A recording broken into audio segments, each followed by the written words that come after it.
Hey there.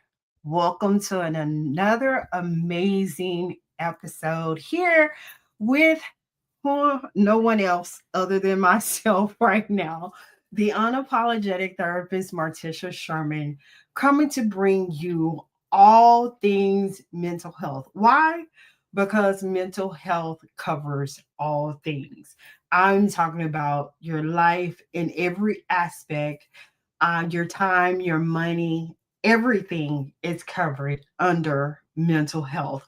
Whether you realize it or not, it still deals with the thoughts that come from your brain. Happy Wednesday. I have missed you so much, but just like you, I have to take mental health days. So last week I did a replay, and I hope you enjoyed that replay where it was talking about the silence in mental health. So today we're going to talk about from chaos to clarity, mastering emotional regulation. If you saw my post on Facebook, I said that there was a gift being given at the end of the show. I'm excited because when I say we're going to another level in mental health when it comes to the unapologetic therapist and me giving you my time on Wednesday at 7 p.m. to bring you all things mental health, I'm going to start just giving you things that you can use, tools that you can use. But today, we're talking about emotional regulation and understanding how emotional regulation as well as emotional deregulation does impact your life. So when we're talking about feel it till you heal it, emotional regulation versus deregulation, claiming your power to lead, love, and live. Also often whenever I have sessions, I'm always talking about work-life balance. And work-life balance is very important when it comes to your mental health. Work, how you're doing at work, life, how is your life going socially? If you're a social butterfly, if you're not, if you're introvert, extrovert, and balance, having balance in life. Um, okay, hey, I get questions answered in the session. But let's see. I'm done. Okay. This episode, here's my icebreaker to you. I'm going to start with a bold question. And I want you to think on those things. I want you to sit quiet. When I give you bold questions and I bring you information that you can use, I want you to sit on those things. Have you ever felt like your emotions were driven or driving the car and you were just the passenger? Have you ever felt like your emotions were driving the car of life for you and you were just in the passenger seat? Have you ever felt that way? I have. And that's why I wrote that book, Unconditional Love, One Woman's Journey to Spiritual Freedom. My emotions were driving my life, and I was just sitting on the passenger side. I thought I had the steering wheel. I thought I could step on the brakes. As a matter of fact, have you ever been on the passenger side of somebody and they're driving and you take your foot and you smash it down like you're the one who's pushing on the brakes, but you're actually not the one driving the car? Life. When you allow your emotions to take control of your life vehicle, then you're seeing yourself on the passenger side. You're thinking you're driving, but you're not. You have no control. And that is especially for those who live life on autopilot. When you're on autopilot and you're thinking that your life is cruising, it's on cruise control. And all of a sudden something happens. Your emotion has taken over and you're on the passenger side. and you want to step on those brakes. You have to be able to know the difference. Know when you're regulating your emotions and when you're not regulating your emotions. Let's talk about emotional regulation. It's just a skill. It isn't. Some people think it is. Emotional regulation is not just a skill, it's a superpower. When you're able to regulate your emotions, that's a superpower. When you know how to feel, when you know the time of the feeling, when you can sit up there and say, I'm angry, but the response is, but I don't have to take that out on anybody. I'm sad, but I don't have to sit in the darkness and cry. You're announcing, like I said, the last podcast before the one that I took a break on, give it a name, give it a title, and do away with it. Name it and give it a title and do away with it. So, what is emotional regulation?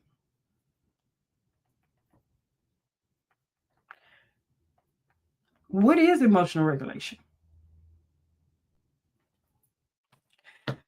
Emotional regulation is simple in empowering terms. Emotional regulation, when you're regulating your emotions and you're saying, hey, let's get some clarity on that. Because I want you to understand what emotional regulations. Emotional regulations, well, not the S on the end, but when you're regulating your emotion, it's a process to use to manage and respond to your emotional experience in an appropriate and adaptive way. It involves recognizing, understanding, and influencing one's emotional state, which can include strategic planning, strategies to increase positive emotion or decrease negative ones. And in therapy, we focus on that, decreasing those symptoms, the ability to use critical thinking for maintaining mental health and often considering a coping mechanism to respond to stress. Do I have to say that again to you? I don't mind. To you regulate your emotion. It's a process to use to manage and respond to your emotional experiences. A lot of times we're taught not to respond to our emotional experiences. My specialty is grief. And a lot of times individuals are taught, don't cry. Why are you crying? Ain't nothing wrong. That person, you'll see them again. Don't worry about it. Don't, why are you sitting up there acting the way you act? Well, you can't tell me how to regulate my emotions when a loved one has gone away, especially if you don't understand the relationship. Well, why are you responding in a negative way because you lost your job? Or why are you responding in such a manner because this has happened? Well, a lot of times people don't understand how to regulate their emotions. And that's why we have talk therapy. When you're managing and responding your emotional experience in an appropriate and adaptive way, it involves recognizing that emotion, understanding where it came from and what has influenced that emotion, which includes strategies to increase positive emotion and decrease negative ones. Are you escalating the negative and decreasing the positive of your emotion, or are you increasing the positive and decreasing the negative? The ability is very crucial in maintaining your mental health and often is considered as a coping mechanism in response to stress. We are it, it, Now people are stressed out about what's going on with the district and rezoning, with what's happening in the economy and all this. Can you really regulate your emotions? Can you really say that you can regulate your emotions by recognizing where did that emotion come from? Understanding that it's an emotion and how to deal with it and how it influences your emotional state. How can you increase your emotions positively? Here's the thing: when you can regulate your emotions, it impacts your relationships, it impacts your decision making, and it impacts your mental health. Regulations isn't suppression, it's transformation. When you can regulate your emotions, you are transforming. Do not suppress your emotions. Do not allow society and those around you who don't know how to regulate their emotions tell you how to regulate your emotions. Do not allow someone who is not a professional, who's licensed, who have been through the programs and the trainings to help you learn how to increase the positive of your emotion and decrease the negative of your emotion. Do not allow society to be that go to teach you something about your emotions and how to regulate them. So, the cost of deregulating your emotion, let's talk about the deregulation of emotion. What does it mean by deregulating emotion? I have to give you a definition. According to psychology and what it is, deregulation is the inability to manage your emotional state.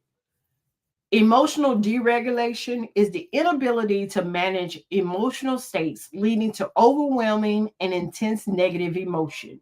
It involves lack of awareness, understanding, and acceptance of emotion, and can manifest in significant mood swings and emotional liability. Emotional deregulation is often associated with mental health conditions and is common among neurodivergent individuals.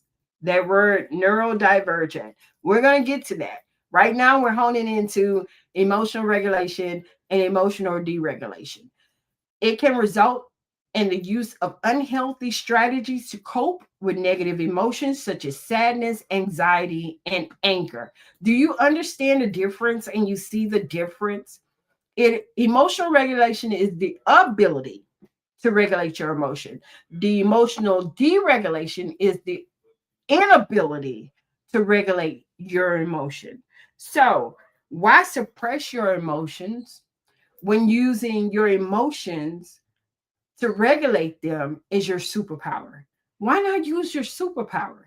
Why do you want to do like Superman did when he was messing with, I think it was his kryptonite or something like that, that didn't allow him to use his superpower? Your emotional regulation is your superpower. Your emotional deregulation is not your superpower. That's kryptonite to you. So when you can learn to regulate your emotion and talk about those things that are bothering you, that are causing you to feel a certain type of way in your emotion, where you cannot manage your response, or you're not recognizing or understanding what is influencing that regulation, or you cannot decrease your negative ones to increase your positive ones, then we need to have a conversation, because then you're walking in deregulation of your emotion. What it looks like, how it feels, and why it's often misunderstood is because society is telling us it's okay not to regulate your emotion. People around you with that negative impact is saying it's not okay to show your emotion. If you show your emotion, then you're soft. If you start crying, don't you dare start crying, because if you start crying, then that means something's wrong with you. No, it's not. You have tear ducts for a reason. You were created with tear ducts. I express this so deeply. When you're crying, if your life is like the Sahara Desert, or it's like mud and clay, cry it out. Let them tears fall so you can water and fertilize that ground. Why do people feel like if you're crying is such you're so soft? Oh, why you gotta be so soft? What is going on? Why are you so soft? You're not soft at all. There's nothing wrong. You are not soft. You need to regulate your emotions. It's okay to cry. It is totally okay to cry. When I talk about exploring emotional deregulation, it's saying, hey, I don't like what's going on right now. I don't appreciate my life is happening and to respond this way. And it's okay. What you're doing is you're recognizing. You're recognizing something doesn't feel right. And then now it's time to understand what triggered it. Is it because you're watching people on social media and their life look totally different and you wish that you could live that same life? That's not your life. Your life is meant for you to live. You should not be living life off society and the economy and what is going on in politics. I could talk about politics. I can. But right now, I need to help you latch on and find out what is causing the deregulation in your mind. Like I said, this podcast, this platform is created with all things mental health. If you want to know why you have a bad behavior of saving money, go back to and find out where your mindset is and why your mind is saying you need to spend every dime you get. Why does your mind say that you need to go and buy the most expensive car that's on the lot, and that's not even in your where you are financially? If you can't afford a $500, let's go a little bit lower. If you can't afford a $300 car note, why are you trying to get a $700 car note? And the banks keep contacting you and asking you when you're going to pay your note. And then you can't have insurance because you can't afford the car note. Let's talk about that. Let's have those conversations, because when it comes to society and when they see the black and brown community, especially the black community, and I have to say that we are the biggest buyers out here in the world, because we feel like if we don't buy it, we're going to miss it. We feel like if we don't buy that bag uh or that purse or those shoes or that car or that house, then we're going to miss out. Well, change your mindset. Change how you think about money and how you spend it. That's a form of emotional regulation, because money is emotional. I'm going to be very honest. Money can be very emotional. If you don't have it, you're mad. If you got too much of it, you're thinking everybody trying to take it away from you. If you're doing this one way, then you're thinking, hey, I got too much money. People gonna start stealing from me. Then you start looking at your bank account every day, wondering if somebody gonna go in and do identity theft and steal out. That's an emotional roller coaster. That is emotional. So when you learn how to regulate your emotions, then you can see life and things differently. I'm going to tie trauma, grief, anxiety, and family conflict when it comes to regulating your emotion and when it comes to deregulating emotion. Trauma. Trauma can have you in emotional deregulation. Trauma can make you feel like everything is so against you. You're lacking awareness. You're lacking understanding. You're lacking the fact of accepting the emotion of what happened. And you're going through mood swings. You're emotionally, your emotions become a liability. Emotional deregulation When it comes to trauma, it's often associated with a mental health condition. Something happened. What transpired that caused you that trauma? Trauma, just like grief, can come in so many capacities. Not everybody has experienced childhood trauma. Not everybody. Some people have never experienced childhood trauma, but when they got older, they experienced a traumatic thing. May have been a car wreck, may have been, seeing someone getting shot at a club. Different things can cause trauma. Grief. When I say the word grief, and I ask this, when I say the word grief, a lot of people associate it with the death. Grief is not just death. Grief can come from many different capacities. It can come from the loss of a loved one. It can come from the loss of a job. It can come from the loss of a relationship. You've been with somebody for years, and then all of a sudden they feel like, oh, we've grown apart. Or I lost the love that I had for you. Did you really have it? Was it conditional? The love that you had, or was it unconditional? Because if it was unconditional, you would not be leaving. But again, growing up, we're taught love is conditional. You do this, and then I love you. You don't do this, then I'm mad. My expectation of you has changed. That is called emotional deregulation. When you're loved unconditional, that shows and it helps support with emotional regulation. When it comes to family conflict, which is a lot of that, auntie, uncle, mom, dad, all of them love you. Oh, you just a joy. You're just so amazing. But then soon as their expectation of you changes, then the deregulation happens. The inability for you to show emotion because they have damaged you by saying you were not what they thought. You could not be that person. But if they loved you unconditionally, that would support your emotional regulation. And you would not be wounded by somebody else's belief in addressing who you are and what you are at the time. Also, anxiety. Anxiety comes with emotional deregulation. Anxious. There's a scripture in the Bible say, be anxious for nothing, but in all things give thanks.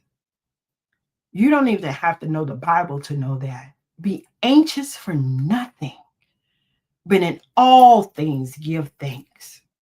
That means be anxious for nothing, knowing that you don't have to worry about anything that goes on around you, but be excited about everything. When someone asks me, how am I doing? I always say it's great to be above the dirt because that gives me another opportunity to be thankful for the things around me, to be thankful for the things that I have.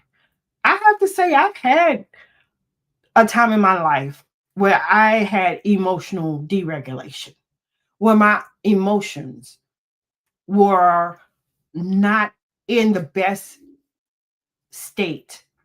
I had an inability to manage my emotions. And some people say this with a kind heart. People will say, you are so passive aggressive. And my statement would be, no, I'm just aggressively passive. Why?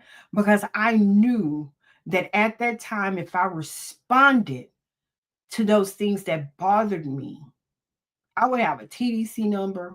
I would be in Harris County. And I'm just going to say it, probably for 35 to life.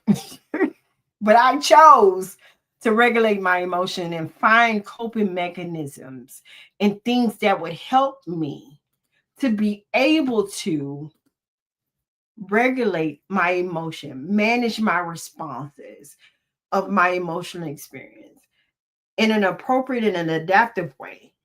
Recognize what my triggers were. And at the time, my triggers were relationships. I had bad relationships. It wasn't them, but it was my idea of what a relationship was. And even to this day, I'm grateful for my relationship with my mom. It wasn't the best, but it was the best to get me where I am now. Even with my dad, it wasn't the best, but it's the best for what it has me doing right now. That's why I can sit in a session or in a group environment or get on a platform and talk to individuals about your relationship with your parents. Where it's so many people are blaming their parents for their upbringing. But let's be honest.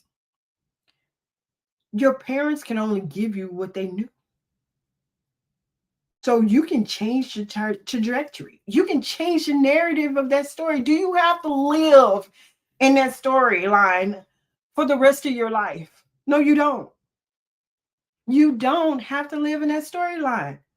Even Disney changes their story every 25 years.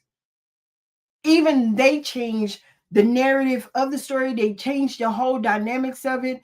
It be the same story, but they're changed the narrative. Who would have known Princess and the Frog? Who would have known Moana? Who would have known Mulan? Who would have ever thought of Elemental? Who would have ever thought? Now, y'all know that I did this 2 podcasts ago. And I brought out my little people from Inside Out and Inside Out 2. Who would have known? I'm sure there's going to be a 3. But if you notice, Disney changes these stories to relate to what's going on in generations right now. Why you can't do the same? Why you are not able to regulate your emotions? Find out ways to regulate your emotions so you can have that generational pattern broken. Why do you have to sit in the deregulation, the inability to say when something is bothering you and it hurts and be okay with if don't nobody care? Why can't you do that?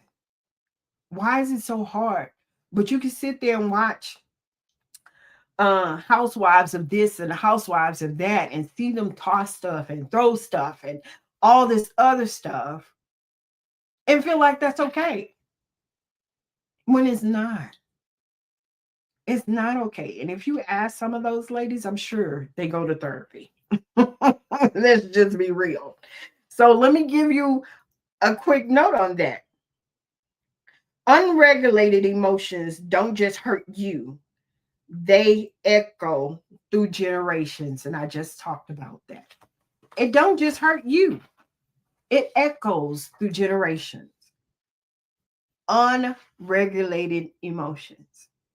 If you were an abused child and you had children, and because you have not learned how to regulate your emotions correctly, and you're still sitting in deregulated emotions, things that that child do that you did that your parents thought that was wrong, you're going to think they're wrong too, and you're going to want to chastise that child. Be on the lookout. I got some things in store. I'm actually working on some things for parents and conflict and children. I have to say this. Soft parenting is not the problem. Soft parenting is not the problem. It's deregulated emotions. That's the problem. Soft parenting is not the problem. Just because a child does something, if you have no explanation or understanding of why, you need to tell them that they did that for them to regulate their emotions and say, hey, I know that I told you not to spray that water on anything, and this is the reason why I'm giving them an understanding. Because common sense and critical thinking nowadays is a curse word. Common sense And critical thinking nowadays is a curse word because all these kids are sitting in front of videos and the teachers are having them on this monitor and they're learning how to test.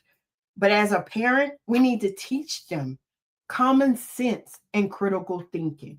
When I was young, my discipline was to learn how to cook. My dad had the menu waiting on the table. He got up to go to work, him and my mom, and this is what I need you to do. This is how much salt it takes. This is how much pepper it takes. This is how much this. And right now, I don't mind cooking. I don't say that I love it because I'm not a chef, but I cook to eat.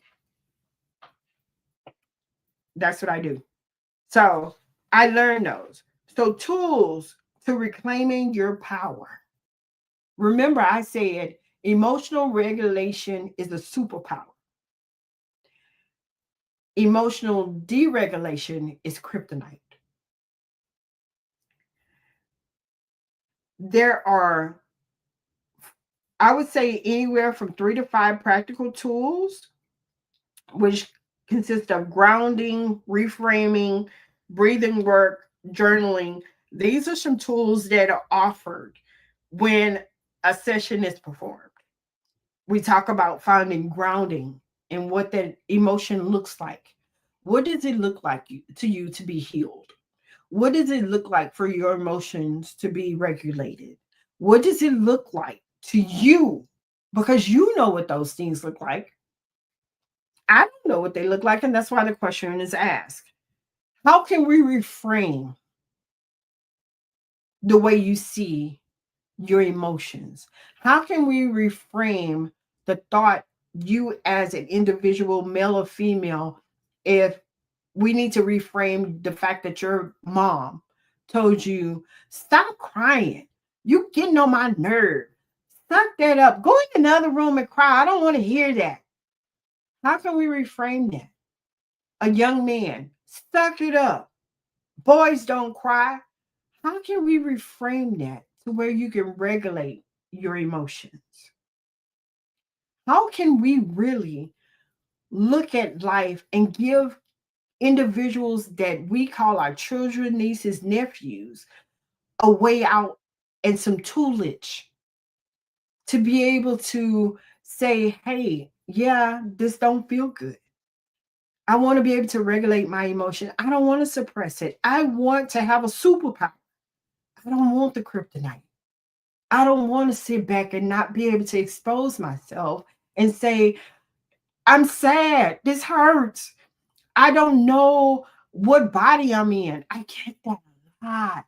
I have an identity issue. Well, let's identify that. What does that look like to you? Thank you, Tashay. Thank you for joining. Yes. Thank you for your kind words. Thank you. Yeah, kids do observe emotion. Yeah, they see it and they reflect. They do. They do.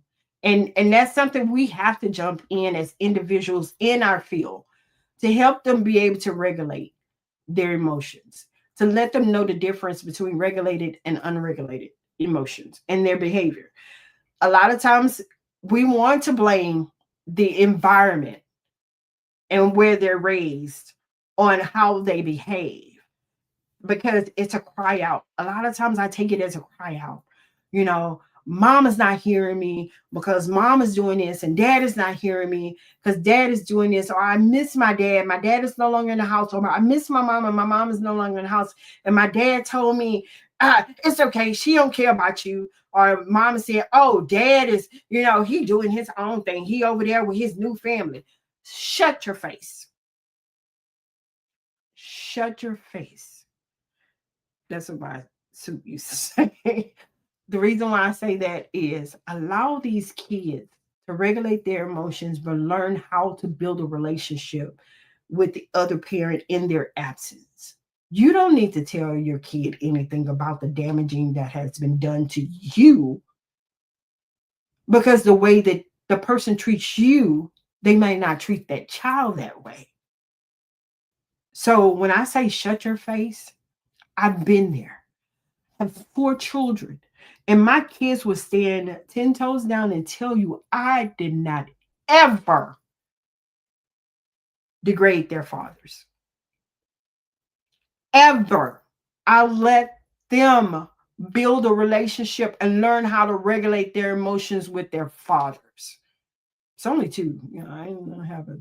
But my two oldest have a relationship with their dad.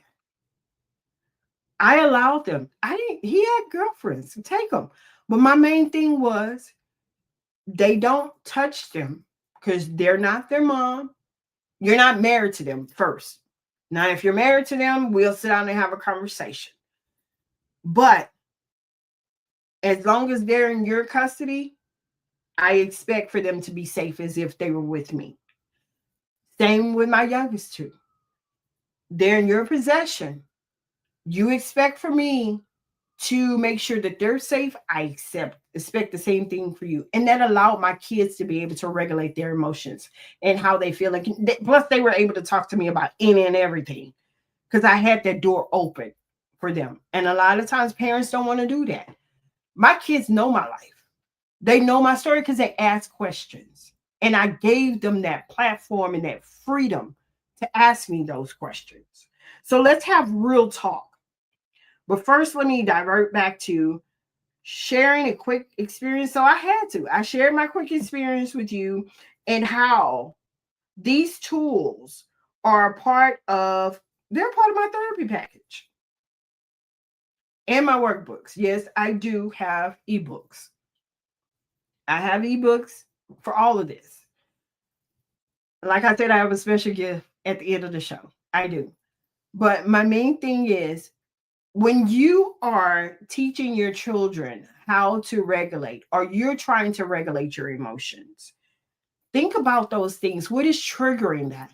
What is causing you to feel that emotion at the time? So let's have some real talk. I'm going to share a brief success story from my work. Like I said, my specialty is grief because I believe grief covers every part of life, not just the loss of a loved one. But I get excited when I have someone who has been in a session with me and they take heed and use the toolage that I give them. And they come back and say, you know what, Miss Marticia, I have to say thank you.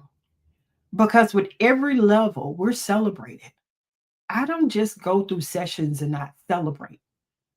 I celebrate every successful thing that happens with everyone. Whenever I can see that there's a change in the behavior, I can see that there's a change in the pattern. I can see that there's a change in different things that are going on. We celebrate it. I take a moment and I sit back and I say, you know what? I noticed how when you came inside, you were not uptight, you're not stressed, you're not fidgety, you're not playing around with things, and you're paying attention. You're doing the work. Because on my contracts, it says I do not do therapy for you. I do it with you, but you have to do the work. You have to do the life experience assignments. Okay, I said it. My clients don't get homework, they get life experience assignments, meaning that whatever we talk about in that session, I'm creating something for you to do by the end of the session that's going to have you to do a life experience assignment. I'm a movie buff. I will throw a movie at you and say, hey, watch this movie and let's talk about it. I will read a book. And if it fits that situation, I'm saying, let's read that book and let's challenge each other on what we get. Iron sharpens iron. It's not just in my field of being a licensed professional counselor and iron sharpening iron with my colleagues and those who are in this field. Iron sharpens iron with my clients. I want to sharpen you. So if I'm only with you for 6 months, I'm with you for 6 months. And should something else arise in your life, you already know you have a counselor. You have a therapist in me. Hey, Miss Morticia, this happened. Can we talk?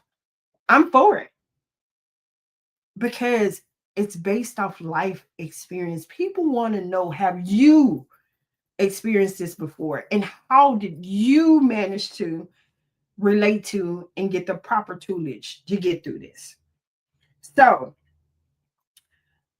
everybody knows my quote: when you know better, you do better and you respond differently. When you know that emotion, you can do what's right in that emotion and you can respond differently in that emotion. That's when you're regulating it. That's when you're saying, hey, I'm not going to allow you to control me.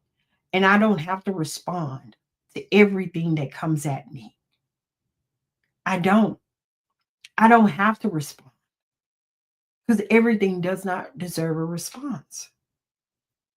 It doesn't. Sit back on those things. Don't be the one that's sitting up there saying, "Ooh, if I would have, man, if I could do that one more time, I would have handled that a little differently." No, you handled that the way it needed to be handled at that time. Either you shut your face or you allow that person to say what they honestly. I love the Four Agreements. I love, love, love the book, The Four Agreements. And he just added a fifth one.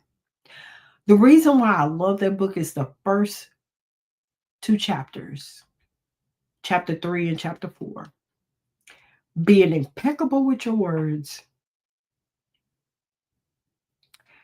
and don't take offense to what people say.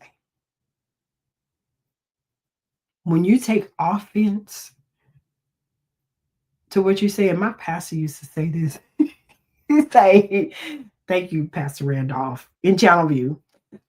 He used to say, when you're off-ended, you've off-ended in that situation. That person that's moved on, they offed it, they ended it, they moved on, and you still stuck. Do not take things personal because it's not towards you. That is an emotional deregulated response that somebody is doing, an inability to manage their emotions, and you just caught it. But what do you do with that? Treat it like it's a duck and let it roll off your back like water. Because that person don't know you. When I have sessions with youth and they like, Miss Tish, somebody called me out my name. I say, well, what is your name? Such and such. I say, well, isn't that on your birth certificate? Yes, ma'am. I say, so whatever they're calling you is not on your birth certificate. They're not your mom. They're not your grandmother. They're not none of this. And even if your mom or your grandmother called you out your name, that's not on your birth certificate. So you don't have no right to respond to it. But be respectful to your parents. Be respectful to your elders. You don't have to respond in a negative way, but be respectful.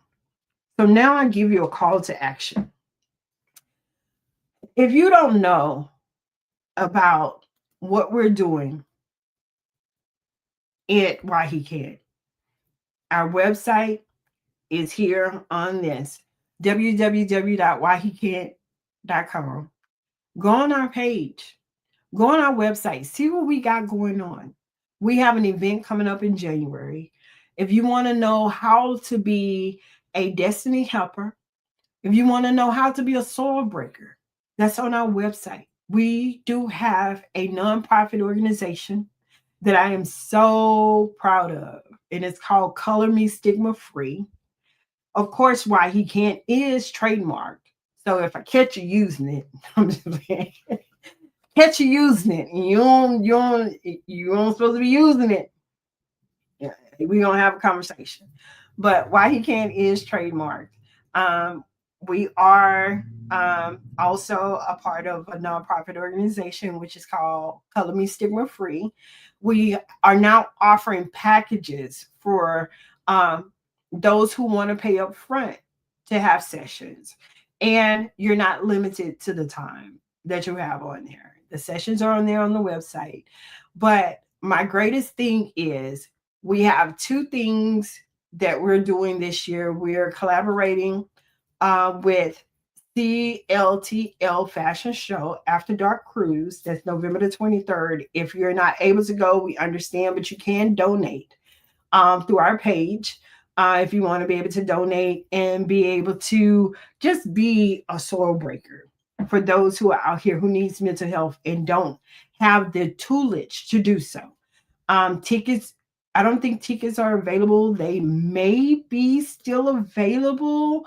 Um, the phone number is there, 281-594-9597. You can reach out and get information on that. Then also, what I have going on, and I'm excited, January 1st, January 24th, save the date. If you are a mental health professional, if you know anyone who is a mental health professional, doctors, lawyers in the mental health industry, anybody who can be an impact that wants to speak loud about mental health care, we're creating a circle, and it's called Can't Shake Me. Let me tell you, this right here is going to be revolutionary.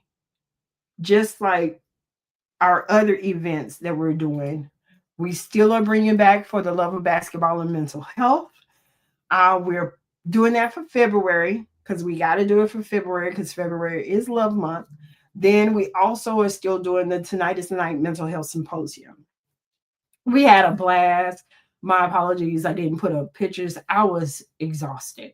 But my team, we're putting it together. We're excited. I know you noticed that my back wall is different. I moved uh my licensing and everything because I'm just redoing my office. But I was told it really doesn't matter. I'm trying to find a backdrop that's going to help. But again, let's celebrate each other.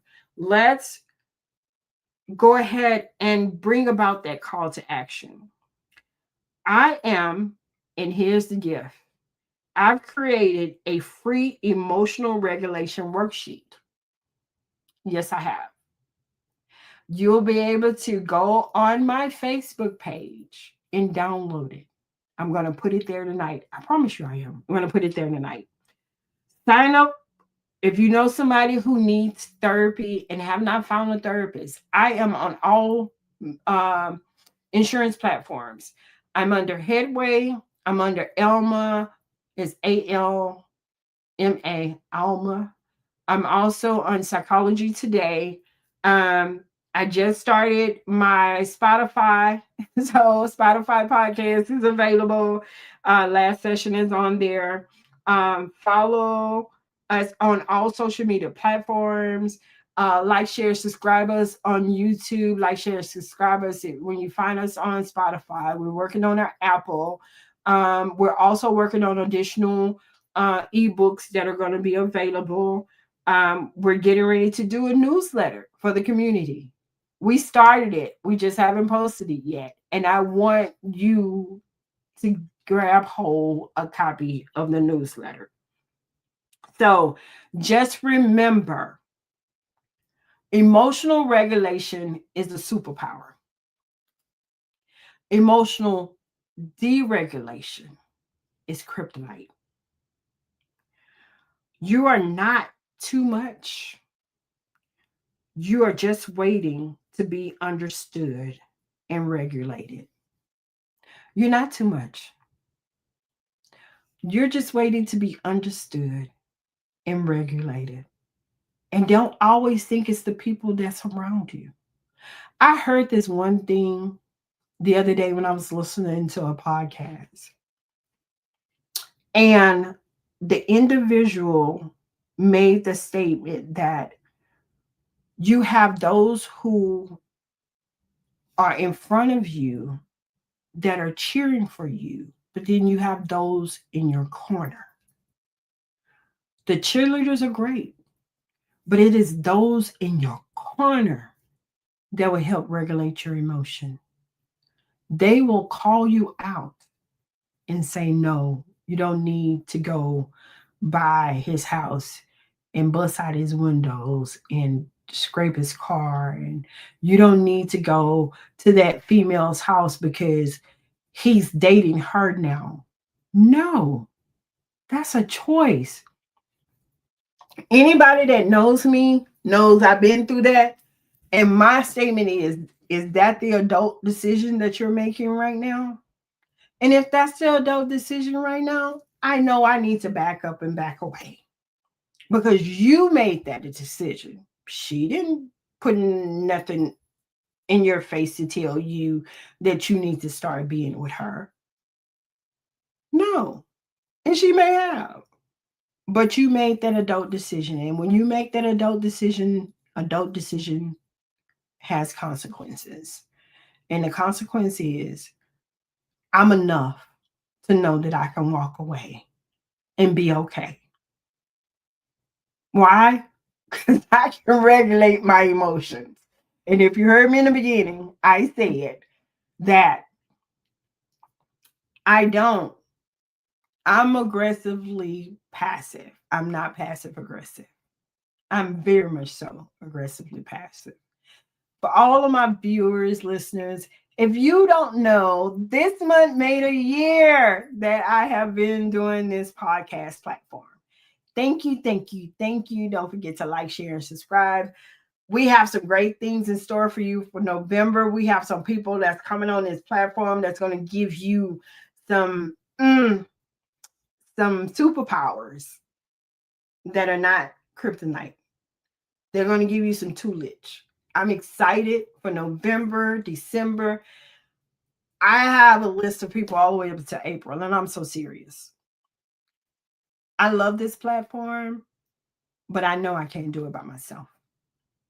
So until then, unapologetically, when you know better, you do better, and you respond differently when you know the difference between emotional regulation and emotional deregulation. And we will talk about neurodivergent and how it impacts emotional regulation and emotional deregulation the next time I see you.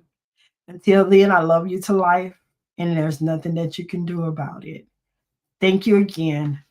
Have a good Wednesday evening.